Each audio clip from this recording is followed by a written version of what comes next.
حضور غوث پاک، محبوب سبحانی، قندیل نورانی، شہباز لامکانی، شیخ سید عبد القادر جیلانی۔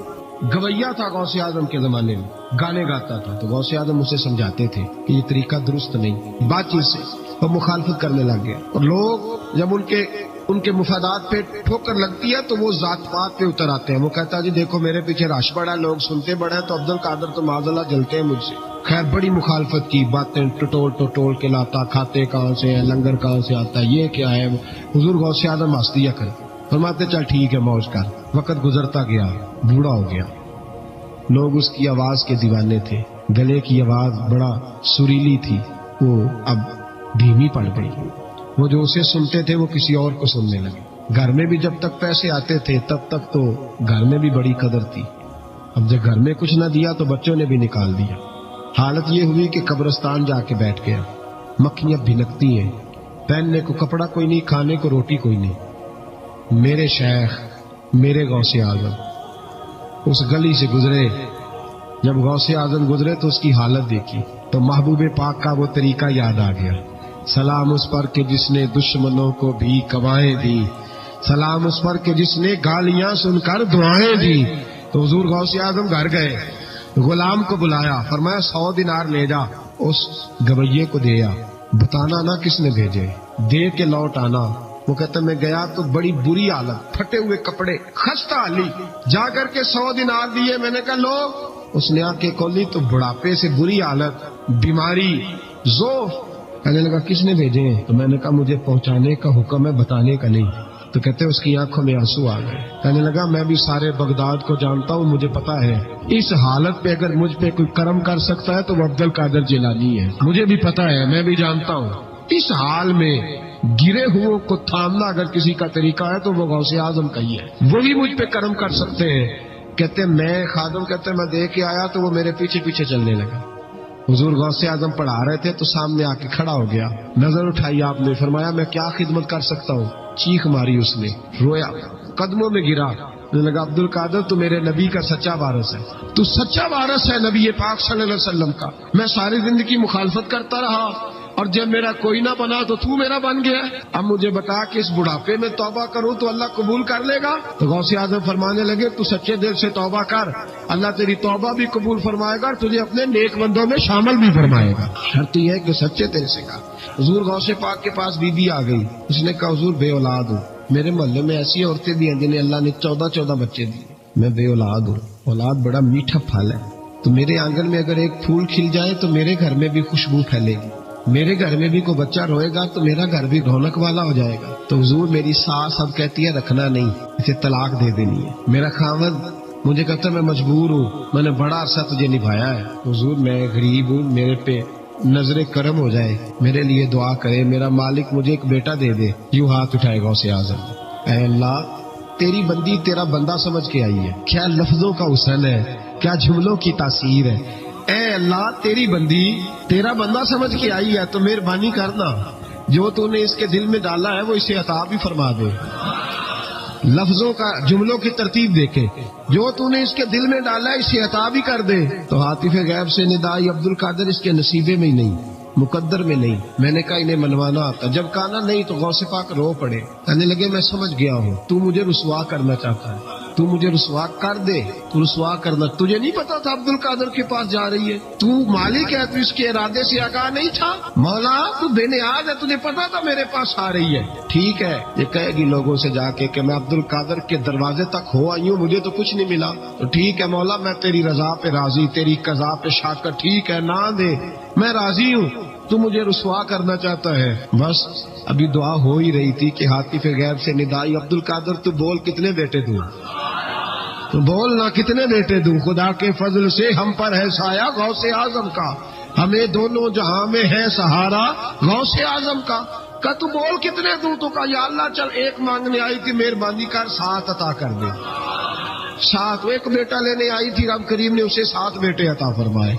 ओ भाई तुझे मनवाना ही नहीं आता, तो इस रास्ते का मुसाफिर ही नहीं। हुजूर गौसे आजम रदी अल्लाह ताला अन्हु फरमाते मैं तकरीर नहीं करता था, तालीम मुकम्मल कर ली, बात नहीं करता था। मैं कहता था मैं कैसे लोगों के सामने बात करूं। कहते मुझे ख्वाब में मुस्तफा करीम का दीदार नसीब हुआ। महबूब ने फरमाया अब्दुल कादिर बात क्यों नहीं करते। मैंने कहा हुजूर ये अरबी लोग है, फसीह व बलीग है, हर आदमी बात समझता है, तो मैं किस तरह इतने मजमे में बोलूंगा, बड़ा मुश्किल काम। हर आदमी की ज़हनी सतह के मुताबिक कैसे बात करूंगा। कहते मुस्तफा करीम ने फरमाया मुंह तो खोलो जरा। कहते मैंने मुंह खोला तो हुजूर ने 7 दफा लुआबे दहन मेरे मुंह में डाल दिया।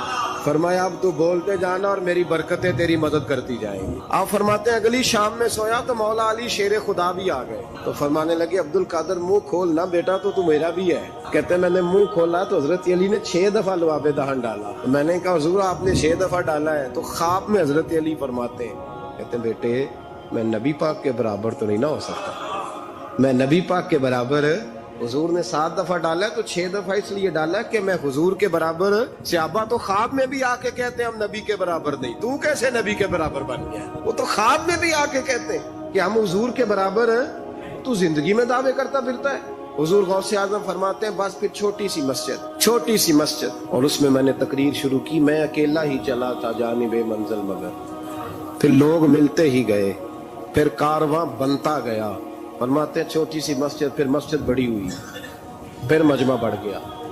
फरमाते हैं फिर जामे मस्जिद, फिर मजमा वहां भी कम पड़ गया, फिर बगदाद की ईदगाह वो भी भर गई तो सहरा में जाके खैमे लग गए। कहते हैं तकरीर होती तो हजारों का मजमा, हजारों का। मुल्ला अली कारी कहते हैं गौसे आजम के इज्तिमा में 70 हजार लोग शरीक होते थे। हजारों उलमा कागज कलम लेके बैठे होते थे कि गौस पाक जो बातें बयान करेंगे तफसीरी नुक्ते हमने नोट करने। और हुजूर गौसे आजम को अल्लाह ने ये कमाल दिया था, कमाल ये आपकी करामत थी कि बगैर स्पीकर के बोलते थे। जैसी समझ पहले वाले को आती थी वैसी आखिरी वाले को आया करती थी। रदी अल्लाह ताला अन्हु ने लोगों को बड़ा नवाजा। एक शख्स आया, उसने आके कहा हुजूर मेरे अब्बा जी मैं आपका मुरीद हूँ, अकीदतमंद हूँ, रात मैंने बाप को ख्वाब में देखा है तो दोज़ख की आग में जल रहा है, मेरा फौत होने वाला बाप मैंने बड़ी तकलीफ में देखा है। तो गौसे आजम रदी अल्लाह ताला अन्हु फरमाने लगे मेरे मदरसे में आया करता था, मेरी खानका में आता था, मेरी महफिल में बैठता था, हल्का जिक्र में रहता था। उसने कहा हुजूर कभी कभी आता था, कभी कभी। गौसे आजम ने मुसल्ला बिछा लिया, कहा या अल्लाह तेरा वादा नहीं कि जो अहलुल्लाह के मजालस से जिक्र में बैठेगा तो उसे शकी नहीं करेगा, उसे सही। और ये मुस्लिम शरीफ की हदीस है। दलील क्या है मुस्लिम शरीफ की हदीस? नबी पाक अलैहिस्सलाम ने फरमाया जो जिक्र करने वालों की मजलिस में खाली बैठ जाए अल्लाह तबारक व तआला उसे भी सादत अता फरमा देता है। अगर शक्की हो बदबख्त हो तो अल्लाह उसे नेक बख्त फरमा देता है। तो हुजूर गौसे आजम हुजूर की उस दुआ का वसीला देने लगे, या अल्लाह तेरा वादा नहीं था वो यहाँ आया करता था तो खुदाबंदा उसकी कब्र पे अजाब। वो शख्स कहता है मैं घर में जाके सोया, दोबारा मेरे अब्बा जी मिले तो मुझे कहने लगे बेटा अब्दुल कादिर के पास जाते रहना, अब्दुल कादिर के पास जाते रहना, जो उनकी मजालिस पे जाता है अल्लाह उससे बड़ा ही राजी होता है, वहां जाते रहना। तो भाई उन लोगों को रब करीम को मनाना आता। गौसे आजम मजदूरों की तरह दीन का काम करते थे। मैंने बड़ा सोच समझ के फिक्रा कहा मजदूरों की तरह। मैंने अपने गांव में कुछ ऐसे मजदूर देखे जो सुबह फैक्ट्री में दिहाड़ी करके आते थे तो शाम को दिहाड़ी करके आए हैं पूरी 4 बजे तक 5 बजे तक, तो शाम को किसी आदमी ने मिट्टी डालनी है अपने घर के अंदर तो उससे भी ठेका कर लिया। उसने कहा मैं 300 रुपया दूंगा मिट्टी उठा लो। तो वो मजदूर घर आया तो उसने कहा चलो बच्चों के कपड़े भी लेने, ईद भी करीब आ रही। ये मजदूर लोग बड़ी जद्दोजहद करते हैं तो रात को मिट्टी डाल दी। हुजूर गौसे आदम ने मजदूरों की तरह दीन का काम, यहाँ तो मौजे लगी है, यहाँ तो लोग साद रंग में मस्त हो गए, कहते हैं ठीक हो गया जी हम बड़े पक्के हैं उनके मानने वाले। गौसे आदम फजर के बाद फिका का दर्स देते थे, फिका का उन कह दे वो भी मौलवी साहब क्योंकि दर्स जो देते थे फिका का दर्स फजर के बाद। जोहर के बाद गौसे आजम लोगों को हदीस पाक पढ़ाया करते थे, असर के बाद कुरान पाक की तफसीर बयान करते थे। हर रोज रात को इशा के बाद दूर दराज से मखलूक आती थी, लाखों का मजमा होता था और गौसे आजम वहां रसूलुल्लाह का दीन लोगों को समझाया करते थे। 1000 आदमी कागज कलम लेके आलिम बैठा करते थे, गौसे आजम जो तफसीर बयान करते उसे लिखा जाता था। ये हुजूर गौसे आजम का तरीका है। गौसे आजम बगदाद की जामे मस्जिद के खतीब थे, वो खतीब थे मस्जिद के। जामिया निजामिया के नाम से गौसे आजम ने मदरसा बनाया हुआ था, वो एक इदारे के प्रिंसिपल थे जिसे अलग बासीदी पढ़नी ना आए, वो कहे मैं बड़ा वली हूँ मुझे गौस पाक का फैज है, तुझे किस तरह का फैज है? गौसे आजम का फैज आप फरमाया करते जितनी जिसकी जुबान में तासीर ज्यादा हो समझो मेरा फैज उसे ज्यादा मिला हुआ है।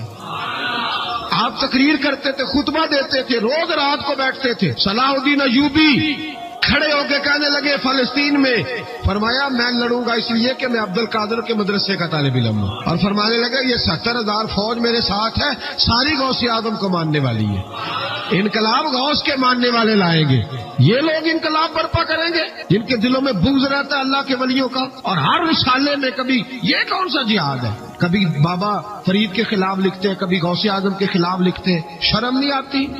खालों से तुमने पजारो खरीदी हुई है, खाले इकट्ठी करके तुमने कलाशनकोफें ली हुई है, मकानों में रहते हो, और कौम है कि वो देखती नहीं। और भाई दुनिया में रहना है तो कुछ पहचान पैदा कर। लबासे खिज़र में यहाँ सैकड़ों रहज़न भी फिरते हैं। हर दाढ़ी पगड़ी वाले को दीनदार ना समझ लिया करो, खुदा ये पहचान पैदा करो। जिसके मर्जी पीछे लग जाते हो। हुजूर गौसे पाक शेख अब्दुल कादिर जीलानी रदियल्लाहु।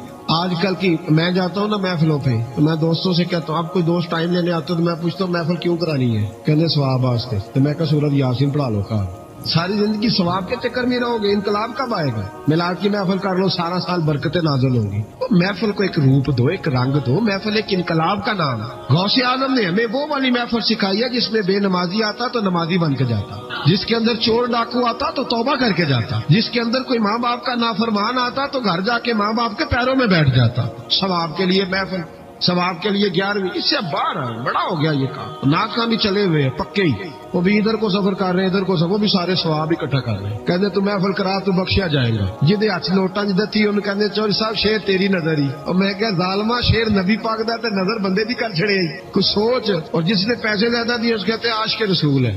मैं क्या तू कितों मोर ली लोगों को इश्क दी डिग्रियां वंडदा फिरदा है, किधर से तूने ये ले लिया स्टैंप जो लगाता है ये आशिक है, ये आशिक नहीं। महफिल कराने वाला भावे बिजली चोरी करता हो तो आज के रसूल है। तो ये बाहर आए हुजूर गौसे आज़म। हर रोज महफिल होती थी, लेकिन जो आता था अल्लाह उसका दिल बदल देता था। और चूंकि रियाकारी नहीं थी, तसन्नो नहीं थी, बगदाद में महफिल हो रही, गौसे आजम तकरीर कर रहे हैं, बारिश शुरू हो गई, लोग बिखरने लगे। तो हुजूर गौसे आजम रदी अल्लाह ताला सर झुका के कहने लगे मौला तू दिलों के भेद तो जानता ही है ना, अगर ये बंदे मैंने अपने लिए इकट्ठे किए तो सारे भगा दे, और अगर तेरे लिए इकट्ठे किए तो फिर भी तेरी मर्जी है। तो दिलों के भेद जानता है। लोग कहते हैं सारे बगदाद में बारिश होती थी, जहाँ गौसे आजम का जलसा होता था वहां नहीं होती थी, वहां नहीं होती थी, इसलिए कि उन्हें अल्लाह को मनाना आता था, उन्हें तरीका पता था। हुजूर गौसे आजम ने अपनी गुफ्तगू से, तकरीर से, खुतबे से, अल-फतहुर रब्बानी हुजूर गौसे आजम की तकरीरों की किताब छपी हुई है, आपके मलफूजात है, आपके खुतबे।